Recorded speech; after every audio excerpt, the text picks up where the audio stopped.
Estamos iniciando mais um programa Check-in de hoje. O nosso entrevistado ama viajar, anda de moto, faz trilha, conhece vários lugares da América do Sul e também fora do Brasil, inclusive também dentro do Brasil, muitas curiosidades interessantes.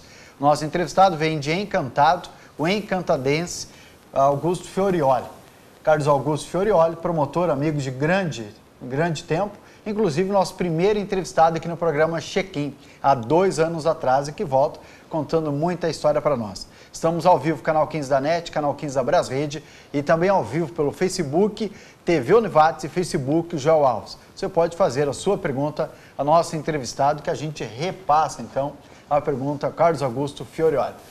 Prazer em tê-lo aqui no programa, mais uma vez, visto que veio no primeiro programa, aqui no programa Check-in, há mais de 2 anos atrás, hein? Obrigado, Joel. De fato, uma satisfação é nossa e uma alegria saber que o programa Check-in prosperou dessa maneira. E ainda mais dentro da TV Univates, que tem um público muito especial, e a gente sabe que temas como viagens, sejam elas de carro, de ônibus, de mochileiros, enfim... A pé, bicicleta. A pé, bicicleta, é o que a gente encontra, né? O motociclismo nos faz viver dentro desse ambiente e, às vezes, até para o nosso telespectador ter uma noção, e sabe disso, às vezes a gente está viajando de moto e achando que a gente está fazendo um esforço enorme, que a gente está numa situação bem difícil. Daqui a pouco tu encontra 2, 3, 4 europeus, que às vezes o pessoal da Alemanha, da Rússia, da Finlândia, estão lá de bicicleta, acampando em locais aí a 4.000 metros de altitude, e a gente também vê a nossa, perante o universo, a nossa insignificância. Eu acredito que o ato de viajar, de conhecer, de se relacionar com outras pessoas, outros povos, outros mundos, outros lugares, é um grande ato de humildade. A gente vê quanto o mundo é tão significante para nós e à medida que a gente se afasta das comodidades diárias. Então, viajar nessas circunstâncias, de bicicleta, de mochila, de ônibus, de motocicleta, quando você interage com o povo e com o ambiente, você está praticando, antes de tudo, um ato de humildade perante o mundo. E sempre se aprende, né, Fiorioli?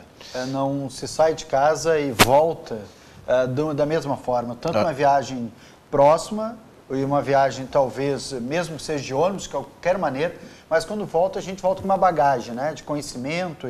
E quanto mais interage, quanto mais participa para onde vai, aumenta o conhecimento, é assim que podemos definir, não? Sem dúvida nenhuma. Quanto mais você faz uma imersão na viagem, eu diria assim, Joel, quando você viaja para países tão diferentes do teu ou do ambiente que tu vive, o Brasil é tão grande e nós convivendo aqui no Vale do Taquari, dentro do Rio Grande do Sul, a gente tem uma ideia de mundo a partir dessas nossas experiências. Agora, quando você viaja lá para o interior da Bolívia, para o interior do Peru, você vai ao Equador, você pode chegar à Colômbia, vai ver lá como é que é a questão que envolve toda a cocaína, que envolve todos os atributos daquele povo tão massacrados, né, nas questões que envolvem segurança.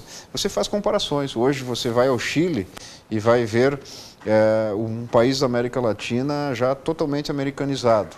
Você vai à Argentina, o núcleo argentino, que é Buenos Aires, e você vem ao norte da Argentina, as povoações indígenas, produções de vinho, você vai ver um tipo de país. Quando você vai à Patagônia, você vai ver um outro tipo de país. E isso, essas conformações, e você convivendo com as pessoas, com certeza você vai se sentir um sujeito bem americanizado, mas bem americanizado no sentido latino-americanizado. Você vai ver quanto lindo é a nossa história, a nossa gente, nosso povo, a nossa cultura, em todos esses aspectos. Isso você pode trazer pela música, pela comida, pela própria história, enfim. Existem tantas e variantes possibilidades, você também se autodescobrir, como descobrir novas possibilidades da felicidade, do amor, e, enfim, como as pessoas se relacionam. Eu posso te dizer assim, quando você está na Bolívia, as próprias vestes das bolivianas vai mostrar aquele povo Aymara, por que elas usam chapéu, por que usam tantas cores, outros por que usam flores. E, diferentemente quando você está lá na Patagônia ou quando você está numa cidade totalmente urbanizada como Santiago, no Chile. Então, conviver, viver, explorar esses mundos sempre é um motivo de grande crescimento cultural. Interessante que tudo isso não se consegue perceber através dos livros, né? Porque é tanta informação que a gente só percebe quando viaja, né? Sim. Falou dos chapéus, né? Talvez a gente nem vai achar uma publicação, vai ver a foto das peruanas, mas quando se está lá, vê por que ela usa um chapéu, o outro, e por que muda as cores. Ou seja, isso é um aprendizado, né? Em loco, né? O cheiro da cidade. Né? Sim, o cheiro, principalmente a comida, né? Todos nós estamos acostumados com um tipo de alimentação. O motociclista, o ciclista que vai fazer uma viagem, o primeiro detalhe que tu observa é que no terceiro, quarto dia você já está bem afastado. No motociclismo, em regra, você se afasta logo. Né? Então, hoje, para quem é motociclista no sistema Big Trail, né? Não outro tipo de motociclismo, motociclismo de viagem forte, viagem rápida, viagem de consistência. Então, normalmente a gente afasta logo de Lajeado. São 2 dias para você chegar na Cordilheira dos Andes, vão ser 2 dias para você voltar da Cordilheira dos Andes. Então, 4 dias do programa de viagem você está em deslocamento até a Cordilheira. Em regra é isso. E esses 2 dias você vai fazer seguramente 2.000 quilômetros em 2 dias. Né? Então, o motociclismo mais de Ou seja, almoça aqui e vai jantar já em outro país, né? Porque seguramente, né? A gente vai sair, né? Por exemplo, se a gente vai para o norte da Argentina, para o Chile, para o norte do Chile, você vai a São Pedro do Atacama, se você vai para a Bolívia, você vai para o Peru, você vai sair de Lajeado e você vai provavelmente dormir em Corrientes ou Roque São Spence. Isso vai dar 1.000 quilômetros, 960 ou 1.200 quilômetros. Você vai fazer isso. Na outra noite você já vai sair, você está na Argentina, você já vai ingressar dentro da Bolívia, ou você vai estar no Chile. Se você passar por Salta, na Argentina, e pegar a esquerda, você vai passar por uma marca, você vai passar um dos lugares mais lindos do mundo, que é a costa de Lipã. Você vai descer, vai pegar o Grande Salar, você vai subir para uma cidade chamada Susques, na Argentina, e vai fazer o Passo de Jama. E vai entrar no Chile, que é o pessoal que vai para São Pedro do Atacama. Se você seguir reto, depois de Salta, e não entrar para Purmamarca, você vai dar no norte da Argentina, La Quiaca. Ali você vai entrar na Bolívia. Então, no segundo dia, você já vai estar no terceiro país. E isso vai te trazendo grandes experiências. Né? E essas experiências, principalmente dentro do motociclismo, está em já aproveitar tudo que essas cidades, que esses lugares vão te oferecer. Por exemplo, Salta, que é um local de passagem do motociclismo, para todo sujeito que vai ao norte, Salta é conhecida como La Linda. E, de fato, é uma cidade extremamente linda, com grandes possibilidades, uma culinária maravilhosa, todo o norte da Argentina, muito vinho, muito turístico, comida saborosa e uma noite muito viva a cidade de Salta.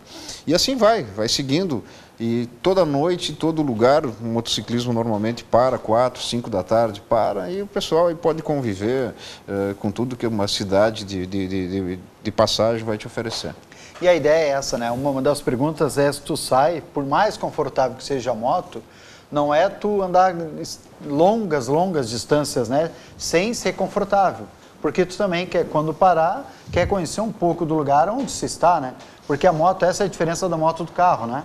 O carro tu está passando pela cidade, mas tu não sente tanto ela como de moto. Assim como não sente tanto de moto, como sente, por exemplo, ela de bicicleta. Sem dúvida nenhuma, de bicicleta demora mais, tu curte mais. E eu diria assim, um argumento agora, por exemplo, quando está em São Pedro do Atacama, São Pedro do Atacama é uma cidade, né, você está ali no Chile, é um local extremamente visitado por principalmente europeus. Tu está a 2.400 metros. Todos os passeios que envolvem São Pedro do Atacama, você vai passar de 4.000 metros. Então, normalmente as pessoas já têm o sorote, o mal de Puno, né, que é a altitude. E nessa última viagem que o grupo que eu estive participando fizemos, foi sair de São Pedro do Atacama e ir até os geysers de El Táchio. E eu que estava programando, junto com um amigo de Teutônio, o Marcos Viebucci, nós programamos essa viagem para de El Táchio não voltar para Calama. Para quem está acompanhando o mapa, pode ver, nós saímos de El Tati e fomos para Olag, na Bolívia, por dentro da cordilheira e dentro dos vulcões ainda com fumarolas, vulcões ativos. E é uma passagem que se alinha com os gasodutos que vêm da Bolívia. Joel, foram ali 4.300 metros de altitude e não tinha mais como voltar. Então foram 280 quilômetros com areião. E é isso que eu te digo. Não asfalto, saíram do asfalto. Sim, precisa muita experiência no motociclismo para fazer isso. Muita experiência, precisa ter muita experiência no off-road, precisa ter muito conhecimento psicológico, muita base emocional para suportar. E, claro, fisicamente, né? Então, a gente fez isso e é uma passagem, se alguém consultar ali a rodovia no Chile, a B-145 ou B-245, vai ver que é algo extremamente profissional.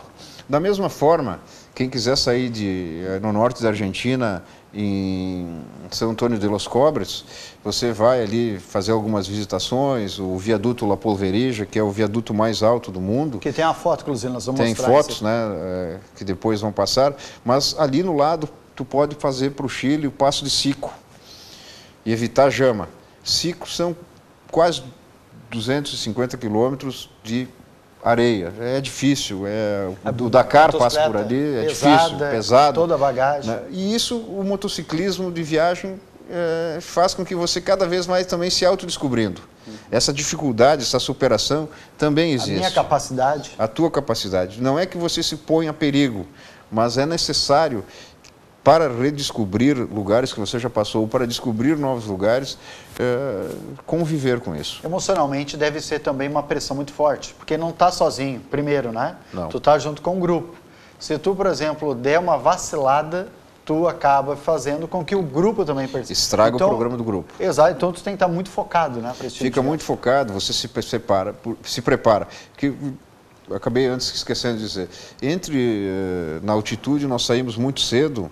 Foi uma experiência muito singular na nossa vida de motociclista. Nós pegamos menos 14 graus, então 14 graus negativos para chegar em Tátil. Chegamos em El Tati, nos geysers, às 6 horas da manhã, 6h15, a menos 8. É uma experiência incrível.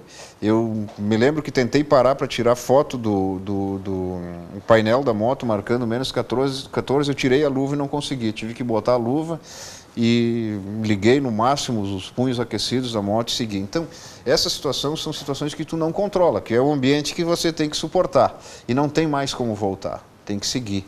Não pode parar. Eu tenho ainda muitas perguntas, a gente vai fazer uma breve pausa. As dificuldades para andar no frio, andar na chuva, como faz? Começou a chover, agora para, dá uma descansada, vai para o hotel, todo mundo tranquilo, guarda as motos, depois segue quando para a chuva, como é que funciona? Isso depois de um breve intervalo comercial, conversando com Carlos Augusto Fiorioli.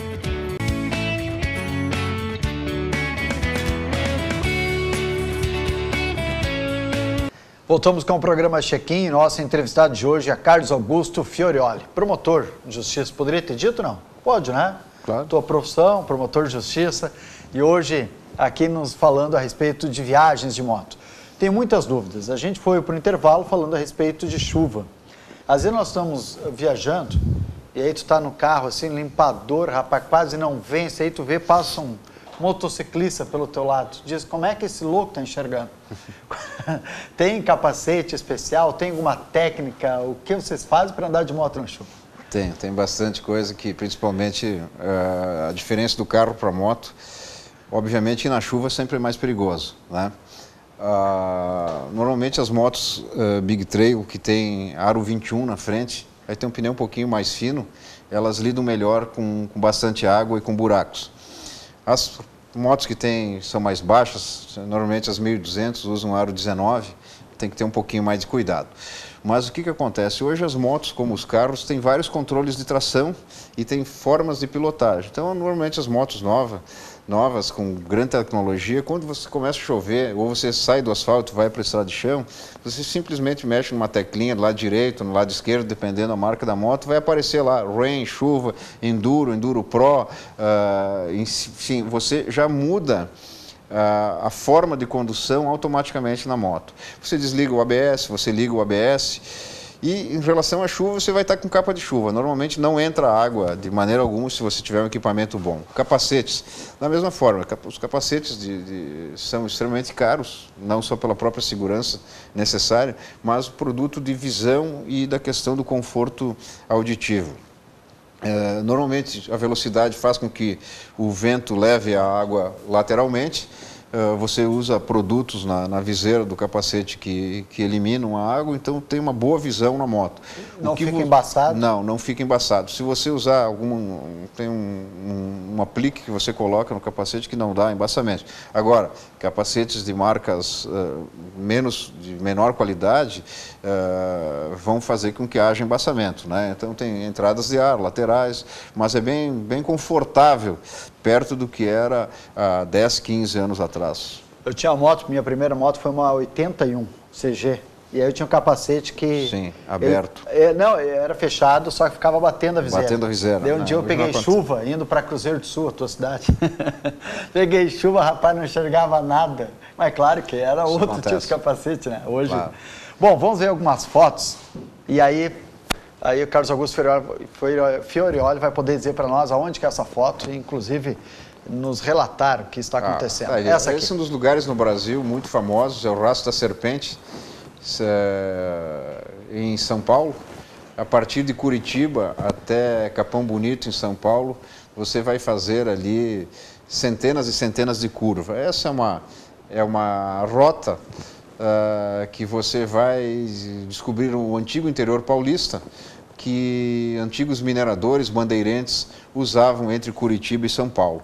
Então, esse é o Rastro da Serpente e, enfim, é um local aqui próximo a nós que vai nos trazer grandes possibilidades de fazer curva. Na moto que tem ali é a minha, é uma Super Teneré, 1.200 cilindradas. Quem está junto lá no fundo é o meu grande amigo Edu Bala, que hoje não está mais entre nós, e o que está de capacete é o Dr. Nander Xavier, médico aqui em Estrela.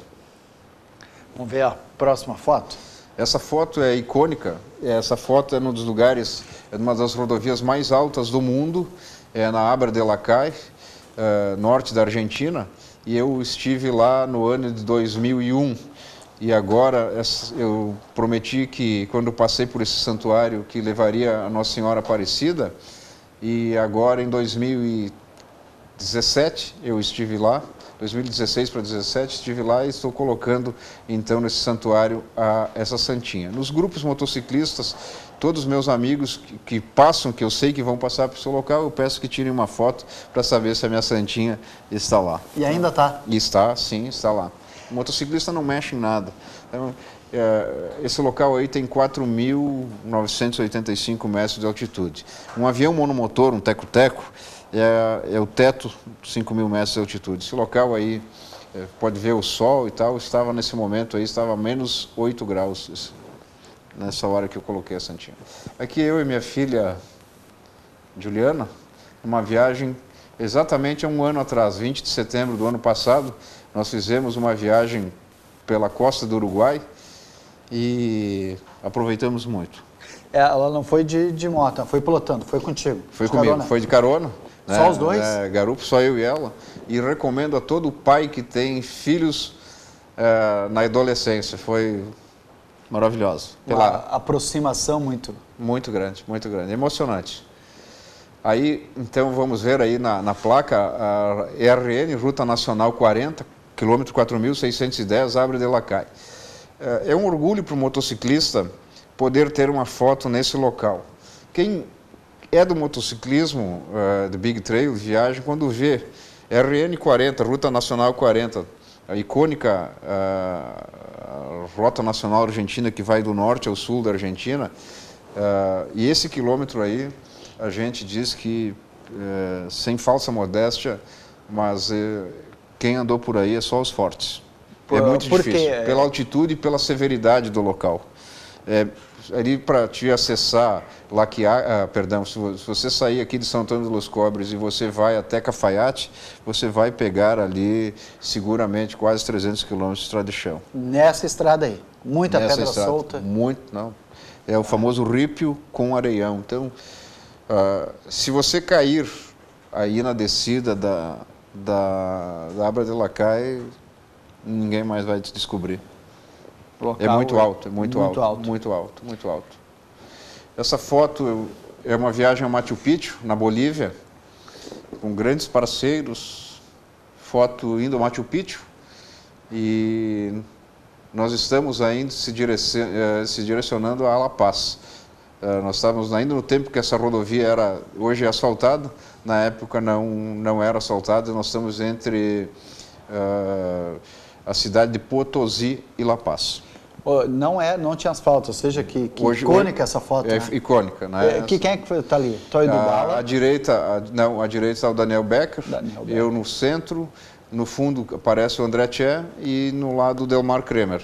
Então nós estávamos em 4 motociclistas, todos com motos na época, 2003, todas as motos eram carburadas com carburador, não eram motos injetadas, então a altitude na moto a carburador sofre mais, fatal, sofre mais. Porque ela precisa queimar o combustível, Isso. Né? Isso hoje esse trecho para Potosí, ele é totalmente asfaltado, com muitas curvas, isso é a Cordilheira dos Andes na Bolívia. Na Bolívia. Andar na Bolívia é seguro, não? Maravilhosamente seguro. Vai encontrar, eventualmente, algum posto policial que te exija alguma coisa, mas nenhum famosa problema. Propina. Propina, né?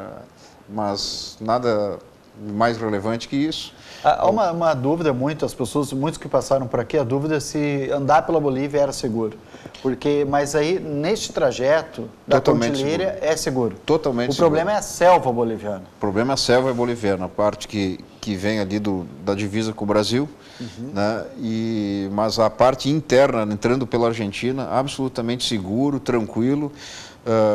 Eu estive lá agora, há 8 meses atrás, e bem nessa época que teve a crise com a eleição do Bolsonaro, enfim, não tivemos nenhum tipo de problema. Sei que agora na Bolívia, em Uyuni, os cocaleiros fizeram uma greve semana passada e foram retidos turistas brasileiros no salar. A Bolívia tem dessas questões que envolvem, então, os grupos cocaleiros, um deles é o presidente da Bolívia, Evo Morales, era líder cocaleiro, e eventualmente eles fecham algumas estradas, alguns locais, e você tem que ter calma, paciência, uma determinada prudência. Faz parte de qualquer tipo de viagem. Mais seguro, isso que é o mais importante. Mas é extremamente dá seguro. E o lugar da Bolívia é um país muito bonito, né? O Peru e a Bolívia, no meu conceito pessoal, são os países mais lindos da América Latina, junto com a Colômbia. Junto com a Colômbia. Junto com a Colômbia. Medellín, Cali, Bogotá são lugares maravilhosos. A Colômbia tem muitas montanhas, muito verde. A Colômbia se ressalta exatamente por isso, uma característica, muita água, muita beleza em face da própria floresta amazônica. A Bolívia e o Peru, já mais uma aridez mais desértica, como o norte da Argentina. A parte de São Pedro do Atacama, no Chile, e São Antônio de los Cobres, na Argentina. Interessante de que essas viagens todas que fez de moto, fez de carro, fez em vários aspectos. Sim. Mas andar de moto, a gente percebe mais, como a gente falou antes, né, no bloco anterior. Se nós pudéssemos comparar as estradas do Brasil com as estradas dos nossos vizinhos países, como nós estamos, Fiorella? Pessimamente bem. Aqui, lendo, a nossa saída do Rio Grande do Sul é a pior parte da viagem. E a reentrada, né, então a entrada, a volta é a pior parte. Então, se nós entrarmos por São Borja, por exemplo, nós temos duas escolhas. Ou vir para o norte, né, vindo de Correntes, que é o caminho normal de quem vai ao norte da Argentina, Chile. É a pior parte, são os 500 quilômetros que nos ligam daqui a São Borja, péssimos. Ou se você vai descer, entrar por Rivera, entrar pelo Uruguai, para o sul do Chile, para o sul da Argentina, também a pior parte do caminho é a entrada e a reentrada.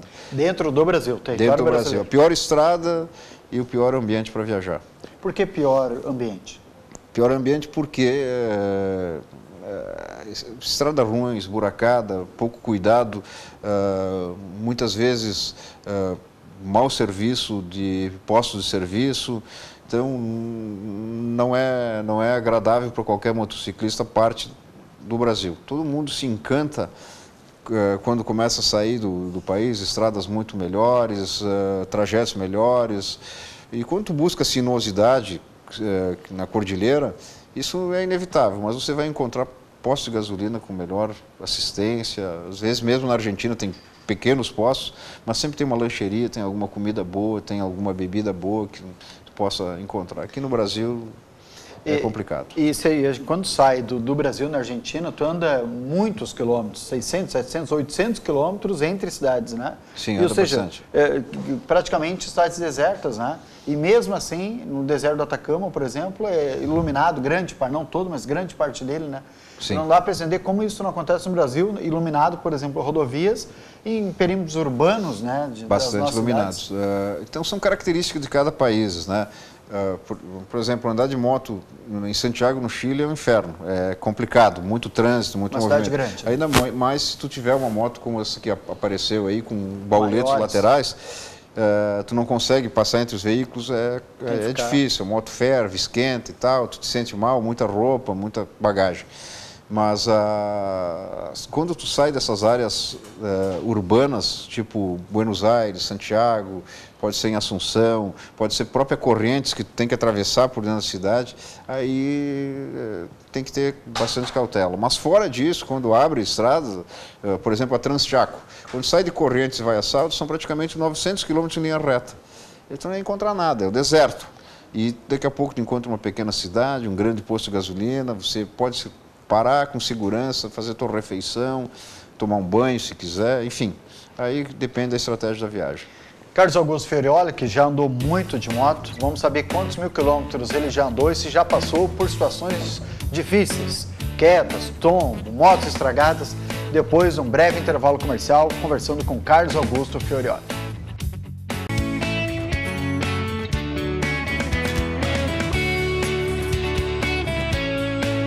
Voltamos com o programa Check-in, nosso convidado de hoje, Carlos Augusto Fiorioli. A gente foi por intervalo falando quantos mil quilômetros tinha andado de moto. Chegou a calcular, não, a somar esses quilômetros todos? Sabe que é bastante. Eu comecei com a minha primeira moto aos 14 anos, hoje tenho 54, são 40 anos de motociclismo ininterrupto. E nesses últimos 20 anos sempre mantive uma moto off-road e uma on-road, né? E pelos meus cálculos, principalmente nesses últimos 5 anos que eu andava muito com o meu grande amigo Edu Bala, o Eduardo Westphal, e era um parceiro que nós praticamente todo final de semana que a gente saía, num dia a gente andava entre 800 e 1000 quilômetros. Então eu devo, pelos meus cálculos, estar ali na faixa dos 400 mil quilômetros já andados de moto.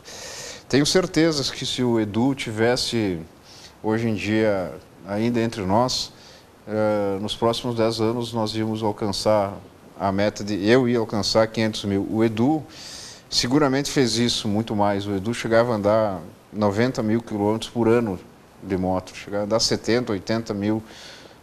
Teve uma moto que ele andou 90 mil quilômetros em 14 meses. O Edu andava muito de moto. E, enfim, ele contou uma, tempo. Posso contar, não?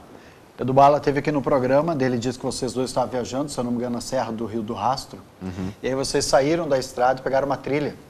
E aí o rio, assim, ó, borbulhando, muito cheio, e não tinha como passar de moto. E aí, parado atrás dele, falou pro Edu, vai que dá.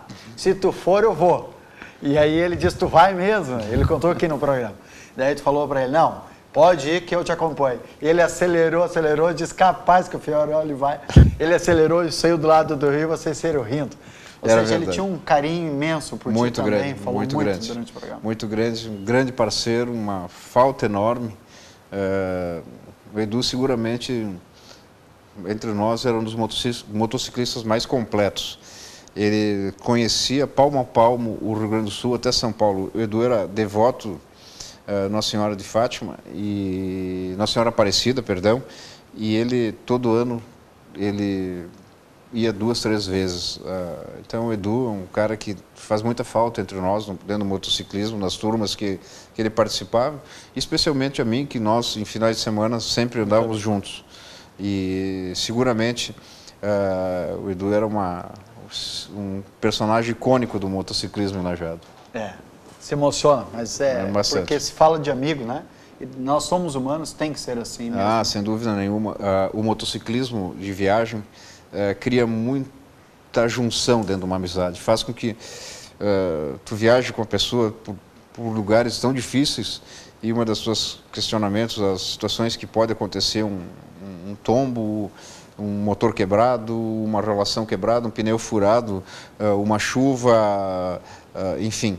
É ali que tu vai ver o valor da parceria, até porque cada um dentro de um grupo de moto ele tem uma habilidade. Às vezes um é mais mecânico, o outro é mais vinculado a fazer o planejamento da viagem, o outro sabe trocar pneu melhor, o outro sabe das questões de medicamento, enfim. Então todo mundo se completa dentro de uma viagem. Na verdade, um grupo de motos, de motociclistas e os ciclistas vai ter muita amizade, vai ter muita interação, vai ter muita intimidade desse grupo, que vai fazer com que esses laços de amizade se perpetuem por anos e anos. Eu fiz uma outra pergunta antes do intervalo, se tinha te acidentado já de moto, tinha dado algum pane, algum problema. Já aconteceu isso? Em viagem comigo não, mas já vi parceiros já se acidentaram, já caíram, se machucaram mais ou menos, nunca nada tão grave assim, mas também tivemos uma viagem, um parceiro que teve uma crise de pânico, da dificuldade, e aí tu tem que ter algumas estratégias, habilidades para fazer o parceiro voltar, porque na moto não tem como num carro se dividir em dois, a moto tem que ir. Fica de lado e o piloto. Não tem como, né? Então tem que lidar com essas questões emocionais, do lado psicológico da viagem. Às vezes uma queda pode deixar a pessoa não só desabilitada fisicamente, mas emocionalmente muito comprometida, muito receio, né? Muito receio. Então é necessário muita cautela, muita preparação, muito cuidado, muita prudência, e não fazer o que tu não sabe com a motocicleta. A motocicleta é algo que é maravilhoso, tem um envolvimento com o meio ambiente, mas não deixa de ser um veículo que requer uma direção defensiva muito grande, muita prudência, muita cautela. Embora nas viagens, às vezes as velocidades acabam sendo, não vou dizer excessivas, mas você rende mais na viagem, tempo de viagem, então ninguém pode se exceder à sua própria capacidade. Quanto pesa uma moto em média, as tuas motos, né? Carregada, pronta para viagem? As motos carregadas, elas vão a 220, 250, 260 quilos, né? Então vai depender, por exemplo, uma 1.200, mais o peso do condutor, né? Então, um cara como eu, com 90 quilos, e minha moto deve pesar por volta de 210 quilos carregado, então é 300 quilos, né? Para manter segurado. Se você estiver no off-road, vai depender do teu preparo e do teu conhecimento com a moto, saber andar em pé, saber lidar com freio, lidar com acelerador, com sensibilidade, atravessar um riacho, pega na cordilheira, está nevando, pega na cordilheira, tem muito vento. Na Patagônia, o vento, Joel, tu já esteve lá, faz com que tu ande com a moto inclinado, pega vento com 60, 30, 40 velocidade, com vento lateral. Isso é bastante perturbativo e complica na condução. O Edu mesmo falou isso, ele disse que na Patagônia, por exemplo, está andando atrás de um caminhão, ou está ultrapassando o caminhão, daí tu está com a moto deitada, né, na Patagônia, o vento. Aí quando vai passar ao lado do caminhão, tem que cuidar porque para o vento. E aí te joga para o outro lado, né? Numa ocasião, nós, já dentro da Ilha Terra do Fogo, indo ao Ushuaia, tinha um sujeito, um estrangeiro, não me lembro qual é o país, mas um europeu, e ele, com uma GS 1200, uma BMW, ele caiu, quebrou a perna, exatamente por causa do vento. Deu uma golfada de vento, mudou o sentido do vento, e ele se perdeu, caiu na areia e, lamentavelmente, quebrou a tíbia. Então, isso tem que cuidar muito, tem que ter muita experiência para fazer certos trajetos. Hoje, por exemplo, sair de Lajeado ao Ushuaia é uma grande barbada, totalmente asfaltado, não tem, simplesmente você vai ao extremo sul, na Argentina, né? Mas é absolutamente tranquilo, não tem, difícil hoje é o norte da Argentina, difícil é você ir a Lima, difícil você ir para o Salar de Uyuni por Olagro. Agora, se você for por Potosí, é tudo asfalto. Agora, se você passar por dentro da cordilheira e vai pegar, por exemplo, 200, 180, 250 km de estrada de chão, aí já requer mais experiência e alguns cuidados. É mais lindo, é mais inóspito, mas requer mais cautela. Mas também preparo e experiência. Muita experiência, muita experiência. Claro que é o tempo de viagem, o conhecimento, e que nós iniciamos o programa. Cada viagem tu traz uma bagagem de experiência maior. Agora, final do mês, próximo, aí o feriado adiante que acontecendo, provavelmente nós vamos fazer uma viagem para o sul do Chile, vamos atravessar 2 passos fronteiriços. É uma meta pessoal minha conhecer de moto todos os passos entre a Argentina e o Chile, desde o Passo Baker, lá embaixo pelo Rio Baker, ou Rio Baker, até o último passo no norte da Argentina, que é o Jama. Então tem os passos asfaltados e os não. Dessa vez nós vamos fazer 2 passos que eu não conheço, que é o Rua Rum, né, que vai sair em São Martinho de Los Andes. Tem uma parte que é com barco e depois segue. E nós vamos passar, aí não sei se nós vamos passar o Pichachén, ou Pichachén, que é não asfaltado, ou o Perruy, que é asfaltado. Não sei qual dos dois, mas vamos fazer uma viagem agora que vai envolver a parte norte da Patagônia e o sul do Chile. Que outra experiência, outra vivência, totalmente diferente. Outra experiência. O único cuidado que, para mim, enquanto motociclista, é extremamente relevante, é que todos tenham um nível mais simétrico das motocicletas. Todas elas têm que ter uma autonomia, porque senão nós temos que medir pela menor autonomia das motos. Então, por isso a gente faz o controle do abastecimento, se vai levar combustível junto, onde vai abastecer, quanto tempo tem que parar. Uma viagem de 1000 quilômetros, para ela render, você sai daqui e vai a Corrientes, por exemplo. Você sabe que você tem que sair com o tanque cheio aqui, você vai parar 3 vezes. A 4ª vez é a chegada. Então tem que calcular aí 250, 200, autonomia e os locais para abastecer, para fazer, na verdade, o teu lanche, não vai fazer uma refeição enquanto estiver andando de moto, vai fazer a janta. Então, cada trajeto é calculado, em regra, planejado, para que as coisas aconteçam dentro de uma determinada simetria. Quanto mais ou menos faz uma moto 1.200 km por litro? 17, 18. Quase que um carro popular. Igual o carro, sem dúvida nenhuma. É uma moto, para ser econômica, de alta cilindrada, tu vai ter que andar 80 km por hora. Se tu andar acima de 120, ela vai começar a cair. Que geralmente se anda, né? Até para render mais. Eu ando entre 120 e 140, pessoal, quando não tem trânsito, é o que mantém velocidade cruzeiro, assim. Por exemplo, Transchaco, 900 km tem pela frente, sai de Corrientes. Nada na frente. Deserto. Normalmente vai fazer 80, 90 quilômetros a 140, 150 por hora. Vamos ver mais algumas fotos, são muitas fotos e lindas fotos. Queremos ver e aí o Fiorelli pode dizer para nós. Lençóis Maranhenses, né, um grupo off-road que nós tivemos aí com o pessoal aqui de Lajeado. E essa descida ali tem praticamente 30 metros nas dunas. Se pode ver ali, a descida desce em 5ª marcha com uma 450, uma Honda CRF-X de enduro. Essa chegada ali vai estar uns 60 graus mais ou menos, e se você ali, né, bater, vai se machucar. Aqui é um salto, né, que a gente curte, pode vir com a mão no fundo, né, em linguagem motociclista, enrolando o cabo, e deixa acontecer, né? Então a moto aí, para fazer esse salto aí, ela na areia tu tem que embalar mais ou menos 110 por hora. Aí também, cansado, dá para ver pelo olhar, estava demolido depois de 3 dias andando na areia. E essa foto eu botei porque foi antes de eu tomar um dos meus piores tombos na areia aí. Caiu lá na Lençóis Maranhenses. Essa é uma corrida em Forquetinha. No fundo aparece um grande amigo hoje que também não está entre nós, o Ricardo Lopes Abreu, tempo que nós corríamos cross country. Essa é uma corrida de cross country, corria com 464. No barro daí, né? Que é outro terreno. Aí, ó. Aí está uma pista em Forquetinha, lá no Loreno Marcos, Campeonato Gaúcho de Cross Country. Eu estou com uma YZ 250F, 4 tempos da Yamaha. Muito bem. Aqui com uma Honda CRF, Campeonato Gaúcho de Cross Country. Que saiu no INEMA. Do INEMA, né? E essa é em Igrejinha. Um barro danado aí, né? Pô, mas gosto de moto, tudo que é jeito, né? Pro barro, areia, viagem. Jeito, né? Tem que...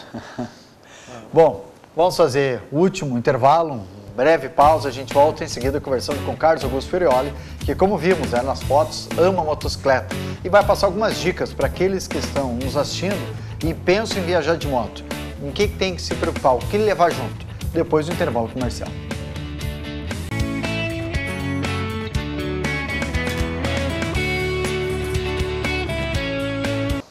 Voltamos com o programa Check-in de hoje, o nosso entrevistado encantadense Carlos Augusto Fiorioli, que ama andar de moto e agora queremos tirar algumas dúvidas.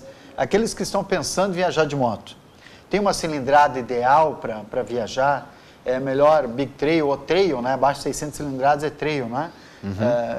Tem alguma comparação interessante a fazer? Pode andar com qualquer moto, só tem que ter alguns cuidados. E o que levar para a viagem?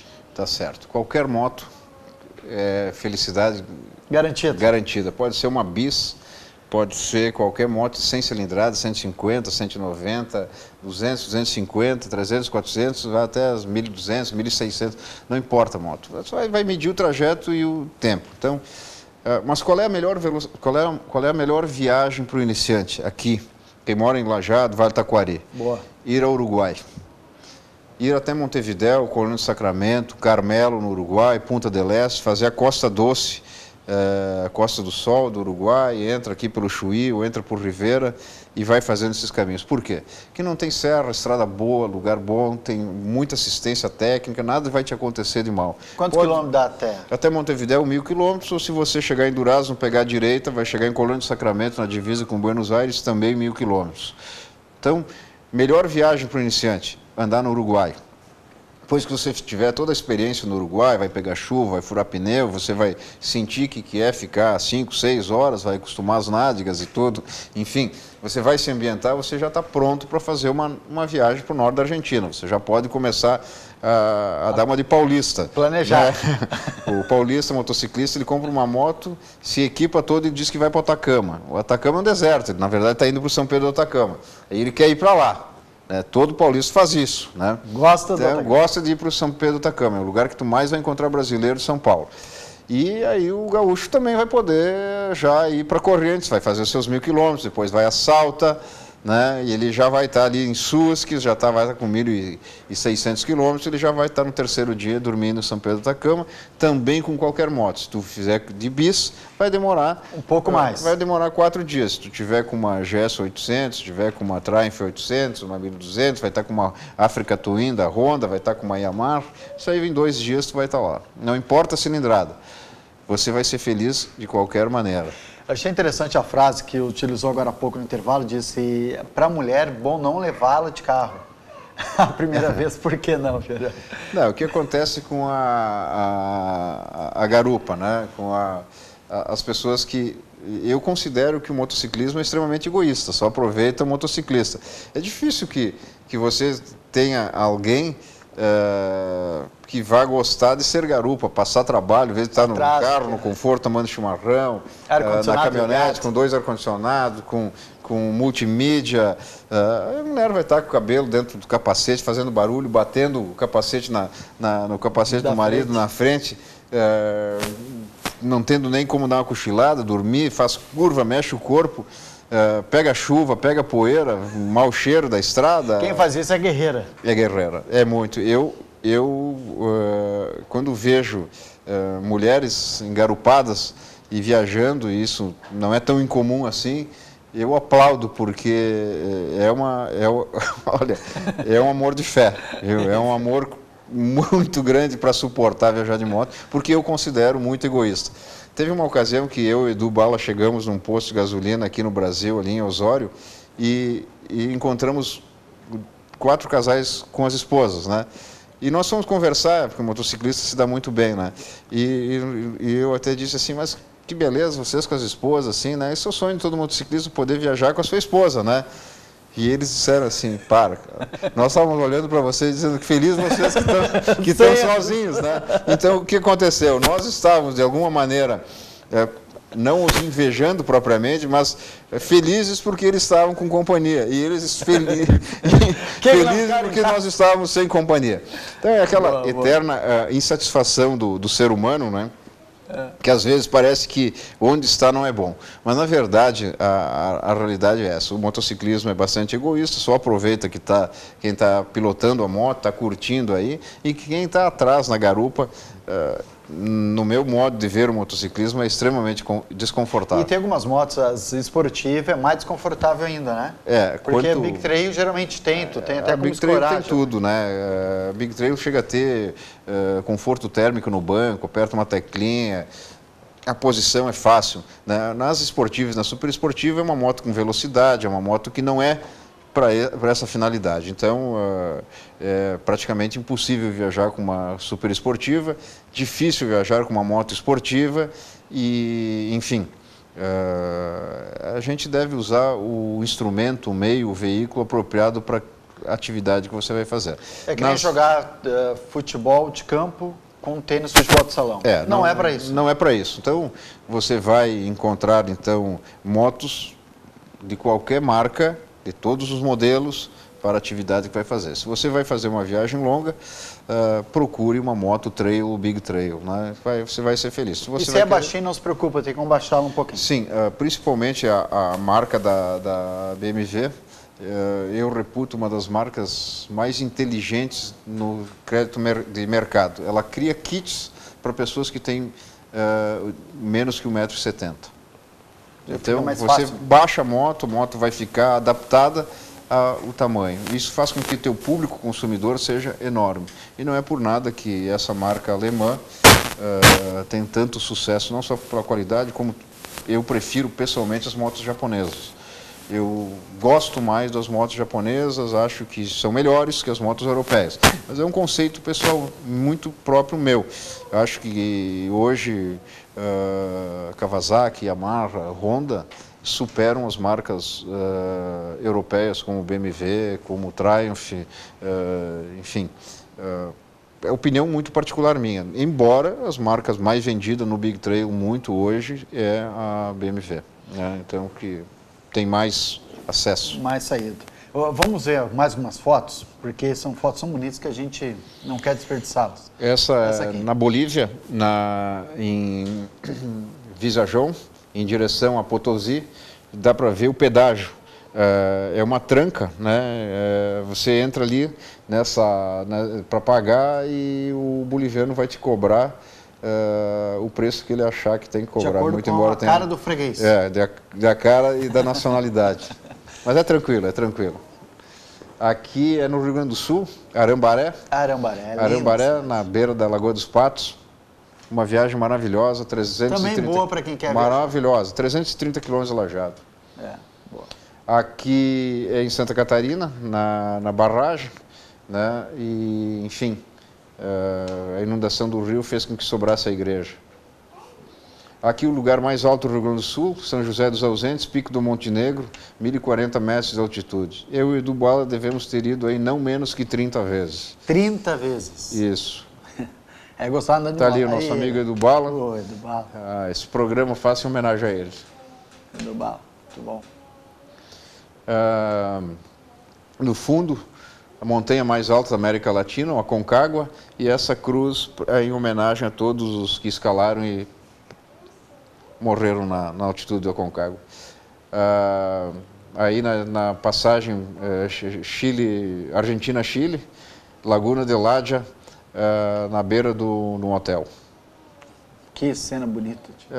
Uruguai, La Paloma e La Pedreira, eu e a minha filha Juliana. Naquela viagem fizeram só os dois? Isso, só nós dois. Aqui Laguna Verde, que é um ninja. Itucajón, né? Passo Itucajón na Bolívia. Edu Bala? Não tá Edu. Nessa não tá junto. Não estava? Quem era aquele ali? Não, era eu. Só os olhos de fora. Isso, só os olhos de fora. Isso é por causa de muito frio, né, Joel? Muito frio. Essa é uma dúvida que a gente tinha falado, inclusive, em bastidores antes, de que como se pilota no extremo frio. Na chuva explicou. E quando é muito frio? Falou em menos 14 graus. Várias camadas de roupa. Tem meias térmicas, camadas. É como uma cebola. O princípio da cebola serve ao motociclismo no frio. Você não precisa, vai usando camadas. 3 camisetas, 3, 4 meias finas e você vai botando... Mas nem se mexe. Não, se mexe, né? Tu usa mais folgado, né? E né? Hoje em dia tu usa antigamente falavam em cuecão, né? Sim. Mas hoje já usa uma malha, né, uma malha, né? Hoje tem do pessoal do ciclismo aí, você usa uma malha, fica confortável, né? Luvas térmicas, as motos têm aquecedor de punho, enfim, protetor frontal de vento, ajuda bastante. Ajuda muito. Os capacetes hoje, jaqueta, se você quiser conectar na moto, a jaqueta também é térmica, enfim. Dependendo da quantidade financeira que você quer investir, você tem tudo. Acaba estragando muitas vezes, começa a exagerar, daqui a pouco é melhor ir de carro. Chegamos ao final do programa. Fiorioli, obrigado pela participação agradeço. aqui, é uma honra te receber de volta por 2 motivos. O primeiro é de que veio no primeiro programa check-in e, como falou no início, que deu certo e volta depois de 2 anos. E a cada semana nós trazemos aqui pessoas que viajam das mais diversas formas, a pé, de carro, bicicleta, de ônibus. O importante é que saiu do seu local e traz para nós a sua experiência. Obrigado. E o segundo motivo é por ser tão amigo do Edu Bala, que foi um grande amigo desse programa, um grande amigo nosso pessoal. Eu agradeço. Eu dedico à família do Edu. Tudo de bom. Esse é o Carlos Augusto Fiorioli, natural de Encantado, promotor de Lajeado, um coração enorme e nos contando essa experiência fantástica das suas viagens. Hoje o programa Check-in fica por aqui. Na semana que vem, mais um entrevistado contando a sua história, contando para onde foi viajar e o que nós podemos aprender com ele.